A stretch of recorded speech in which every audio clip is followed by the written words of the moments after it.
සුබපසනක් වේවා හිතවත් මාධ්‍යවේදී මිත්‍රවරුනි. 20 වෙනි ආණ්ඩුක්‍රම ව්‍යවස්ථා සංශෝධනය ලංකා ඉතිහාසයේ වැඩිම විවේචනයට ලක්වෙච්ච ආණ්ඩුක්‍රම ව්‍යවස්ථා සංශෝධනයේ බවට මේ වෙනකොට පත් වෙලා තියෙනවා. මේකේ විරෝධතාවයේ ප්‍රමාණය කොච්චරද කිව්වොත් අද වෙනකොට මේ 20 වෙනි ආණ්ඩුක්‍රම ව්‍යවස්ථාව ලිව්ව කෙනා හොයාගන්න බැරි වෙලා තියෙනවා. කතෘ අඥාත ආණ්ඩුක්‍රම ව්‍යවස්ථා සංශෝධනයක් තියෙනවා නම් ඒක තමයි මේ 20 වෙනි ආණ්ඩුක්‍රම ව්‍යවස්ථා සංශෝධනය. 1972 ආණ්ඩුක්‍රම ව්‍යවස්ථා සංශෝධනයේ ලිව්වේ කොලින් ආර් ද සිල්වා මහත්මයා. ජේ.ආර්. ජයවර්ධන මහත්මයාගේ 78 ව්‍යවස්ථාව ලිව්වේ එතුමාගේ සහෝදරයා එච්.ඩබ්ලිව් ජයවර්ධන මහත්මයා. චන්ද්‍රිකා බණ්ඩාරනායක කුමාරතුංග මහත්මියගේ ආණ්ඩුක්‍රම ව්‍යවස්ථාව ලිව්වේ ජී.එල්. පීරිස් මහත්මයා. 19 වෙනි ආණ්ඩුක්‍රම ව්‍යවස්ථා සංශෝධනයේ ලිව්වේ ජයම්පති වික්‍රමරත්න කියලා අපි දන්නවා. හැබැයි 20 වෙනි ආණ්ඩුක්‍රම ව්‍යවස්ථා සංශෝධනයේ ලිව්වේ කවුද කියලා කවුරුවත් දන්නේ නැහැ. කවුරුත් කියන්නේ නැහැ ප්‍රසිද්ධියේ කවුද මේ 20 ලිව්වේ කියලා. ඒකට හේතුවක් තියෙනවා. මේ 20 වෙනි ආණ්ඩුක්‍රම ව්‍යවස්ථා සංශෝධනය වගේ ලියවිල්ලක් ලියන්නට පුළුවන් නේ. කරුණා අම්මාන් පිල්ලයන් වගේ මරාගෙන මැරෙන පුහුණුවක් තියෙන පුද්ගලයෙකුට විතරයි. මේකෙන් ලංකාවේ ප්‍රජාතන්ත්‍රවාදයේ මැරෙනවා. මේකේ ආණ්ඩු බලයේ ඉන්න ජනාධිපතිවරයාට අගමැතිවරයාට මාරාන්තික තුවාල සිද්ධ වෙන්න පුළුවන්. දේශපාලනිකව ඔවුන් දවන්ත අර්බුදයකට උගුලකට ඇද දාන ලියවිල්ලක් තමයි මේ 20 වෙනි ආණ්ඩුක්‍රම ව්‍යවස්ථා සංශෝධනයේ විදිහට ලියලා තියෙන්නේ. මෙහෙම එකක් ලියන්න ප්‍රජාතන්ත්‍රවාදය ගැන විශ්වාසයක් තියෙන ආණ්ඩුක්‍රම ව්‍යවස්ථා නීතිය පිළිබඳව විශාරදත්වයක් තියෙන කිසිම පුද්ගලයෙකුට බෑ. ඒ නිසා තමයි ඒක ලිව්වාය අද හැංගිලා ඉන්නේ. ඒකින්ද තමයි අද අග්‍රාමාත්‍යතුමාට මහින්ද රාජපක්ෂ මහත්මයාට මේ 20 වෙනි ආණ්ඩුක්‍රම ව්‍යවස්ථා සංශෝධනය ගැන නැවත සලකලා බලන්න කමිටුවක් කැබිනට් මණ්ඩලයේ සමාජිකයන්ගෙන් දාන්න සිද්ධ වෙලා තියෙනවා. මේ රටේ කවුද ප්‍රසම්පාදන කොමිෂන් සභාව අහෝසි කරන්න කියලා කිව්වේ? කවදාකවත් එහෙම ඉල්ලීමක් ඉදිරිපත් වෙලා තියෙනවා.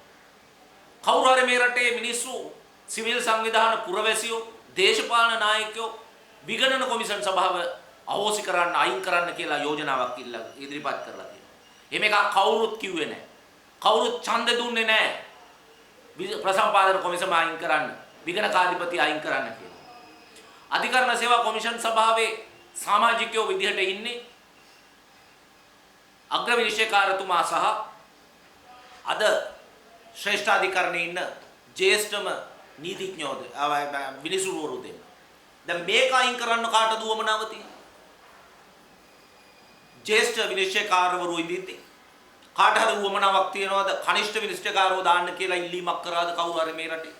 මේකෙන් ලංකාවේ අධිකරණ ක්‍රියාදාමයේ මේ ජ්‍යෙෂ්ඨත්වයට තැන දීලා සාම්ප්‍රදායිකව පවත්වාගෙන ආපු අධිකරණ සෝමාව කොමිෂන් සභාවේ සමාජිකයෝ පත් කිරීම අර්බුදයකට යනවා. කවුරු හරි මේක ඉල්ලුවත් කවුරු හරි නීතිඥ සංගමයක් ඒ වගේ පක්ෂයකට සම්බන්ධ නීතිඥවරු කවුරුත් මෙහෙම දෙයක් ඉල්ලුවත් නැහැ. මේකෙන් වෙන්නේ මම කලින් කිව්වා වගේ අර පිල්ලයන් කරුණා අම්මාන් වගේ මරාගෙන මැරෙන දේශපාලනයක් කරන පුද්ගලයෙකුට විතරයි මේ වගේ බලකාමී ලියවිල්ලක් ලියන්න පුළුවන්. මේක අන්ත බලකාමී ලියවිල්ල. මේ අන්ත බලකාමී ලියවිල්ලේ ප්‍රමාණය අපිට තේරුම් ගන්න පුළුවන්. 33 වෙනි වගන්තියේ තියෙන ආණ්ඩුක්‍රම ව්‍යවස්ථා සංශෝධනයේ නිදහස් හා සාධාරණ මැතිවරණ පැවැත්වීම ජනාධිපතිවරයාගේ වගකීමක්. 33 වෙනි ව්‍යවස්ථාවේ තියෙනවා නිදහස් හා සාධාරණ මැතිවරණ පැවැත්වීම සඳහා අවශ්‍ය පරිසරය ගොඩනැගීම ජනාධිපතිවරයාගේ වගකීමක් කියලා. ඒකෙම තියෙනවා ජාතික ප්‍රතිසන්දානයේ ඒකාබද්ධතාවය අපිට තේරෙන භාෂාවෙන් කිව්වොත් සංහිඳියාව ඇති කිරීම ජනාධිපතිවරයාගේ වගකීමක්. මේ දෙකත් අයින් කරලා මේ අති දවන්ත ඡන්ද ප්‍රමාණයකින් බලයටපත් වෙච්ච ගෝඨාභය රාජපක්ෂ මහත්තයා නිදහස සාධාරණ මැතිවරණ වලට විරුද්ධයිද? ඒක එහෙම වෙන්න බෑ. මේ රටේ ජනප්‍රියම දේශපාලඥයා කොයි කඳවුරක හිටියත් විරුද්ධවාදීෝ වුණත් පිළිගන්නවා මහින්ද රාජපක්ෂ මහත්තයා. එතුමා 1970 ඉඳන් ඡන්ද වලින් දිනලා තමයි ආවේ. පිටිපස්ස දොරෙන් ගියේ නෑ අය. එතුමා මේ නිදහස සාධාරණ මැතිවරණ තියනවට විරුද්ධයි. එතුමාගේ එහෙම අභිලාෂයක් තියෙන්නට බෑ. එතුමා සංවිධානයට විරුද්ධ වෙන්නේ නැහැ. එතුමා ජාතික ඒකාබද්ධතාවයේ වගකීම දන්න රාජ්‍ය නායකයෙක්. ඒ හින්දා තමයි එතුමාට යුද්ධය දිනන්න පුළුවන්. මේ දේවල් මේ 20 වෙනි ආණ්ඩුක්‍රම ව්‍යවස්ථාවේ සංශෝධනයට ඇතුළත් කරේ කවුද කියන එක දැනගන්න මේ රටේ ජනතාවට අයිතියක් තියෙනවා. ඒ සඳහා වගකීමක් තියෙනවා කවුද මේ ලියවිල්ල ලිව්වේ කියලා මේ රටේ ජනතාවට කියන්න කියලා. අගමැතිවරයා සම්පූර්ණයෙන්ම බුල්ඩෝසර් කරනවා කියලා අපේ හාමුදුරුවෝ කිව්වා. අගමැතිවරයා සහ පාර්ලිමේන්තුව සම්පූර්ණයෙන්ම බුල්ඩෝසර් කරන්න තමයි මේ 20 වෙනි ආණ්ඩුක්‍රම ව්‍යවස්ථා සංශෝධනය ගෙනල්ලා තියෙන්නේ.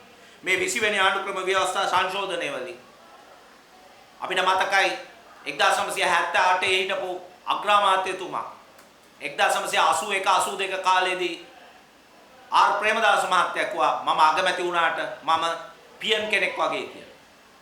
මේ ව්‍යවස්ථා සංශෝධනයේ ක්‍රියාත්මක වුණොත් අර අග්‍රාමාත්‍ය ආර් ප්‍රේමදාස මහත්තයා හිටපු පියන් තත්ත්වයටත් වැඩිය පල්ලහැට යනවා. අපිට පැහැදිලිවම පේනවා දීපු ජයරත්න අග්‍රාමාත්‍යවරයාට තිබ්බ බලයත් මේ අග්‍රාමාත්‍ය මහින්ද රාජපක්ෂ මහත්මයාගෙන් ඉවත් කරන්න හදනවා කියලා.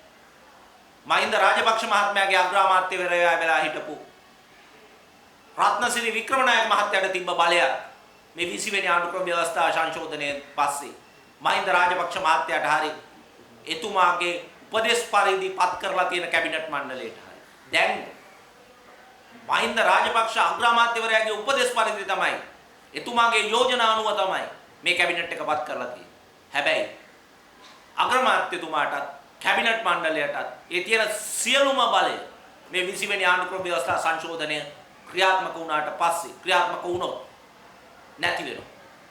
මේ තියෙන තාලෙට ඉතාමත්ම පැහැදිලි ලංකාවේ මොනම විදිහකටවත් 20 වෙනි ආණ්ඩුක්‍රම ව්‍යවස්ථා සංශෝධනය පාර්ලිමේන්තුවේ 3/2ක බලයක් අරගෙන සම්මත වෙන්නේ නැති බව. ඒකට හේතුවක් තියෙනවා.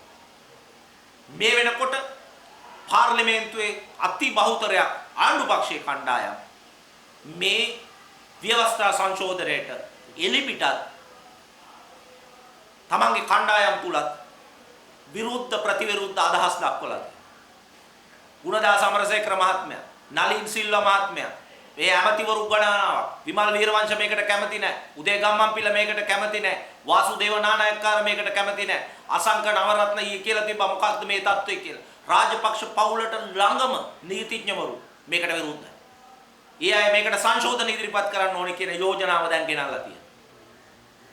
එහෙම යෝජනා ගේන හින්දා අද රටේ සියලුම විපක්ෂයේ ඒකාබද්ධ කරන්නට මේ 19 වෙනි ආණ්ඩුක්‍රම ව්‍යවස්ථාව අහෝසි කරලා විශ්ව ගැනීම සඳහා වෙන ක්‍රියාදාමය හේතු වෙලා තියෙනවා. රට තුල මේ ආණ්ඩුව ජයග්‍රහණය සඳහා නායකත්වයේ තුල සියලුම භික්ෂුන් වහන්සේලා මේකට විරුද්ධයි. සියලුම ජනමත නායකයෝ විරුද්ධයි මේකට. සියලුම වෘත්තිකයෝ විරුද්ධයි මේකට. මේක කාටද ගේන්න ඕන? මේකෙන් දේශපාලන මරාගෙන මැරිල්ලක් සිද්ධ වෙන බව ඕනෑම කෙනෙකුට පේනවා. ඒක හින්දායි මේකට මේ විදිහට විරුද්ධ වෙලා තියෙන්නේ. කවුරු හරි මේ රටේ කිව්වද කැබිනට් මණ්ඩලය 30කට වැඩි කරන්න ඕනි කියලා? අපිට මතකයි කලින් ආණ්ඩුව තියෙනකොට 2015ට ඉස්සෙල්ලා හිතෙන වෙලාවල් වලට කැබිනට් මණ්ඩලය රාජ්‍ය ඇමතිවරු නියෝජ්‍ය ඇමතිවරු 107 දක්වා වැඩි කරා. 107 දක්වා වැඩි කරා. මුළු රටම උකට විරුද්ධ වෙච්ච හින්දා තමයි සෝවිත හාමුදුරුවන්ගේ ව්‍යාපාරය තුල ඒ සාධාරණ සමාජයක් සඳහා වන ව්‍යාපාරය තුල මෙන්න මේ පන්සලේ ඉඳගෙන තමයි ඔය ලියවිල්ල ලියුවේ. ඒකට අපි අතුලත් කරේ කැබිනට් අමාත්‍යවරු, රාජ්‍ය අමාත්‍යවරු, නියෝජ්‍ය අමාත්‍යවරුන්ගේ ප්‍රමාණය සීමා කරන්න ඕනේ.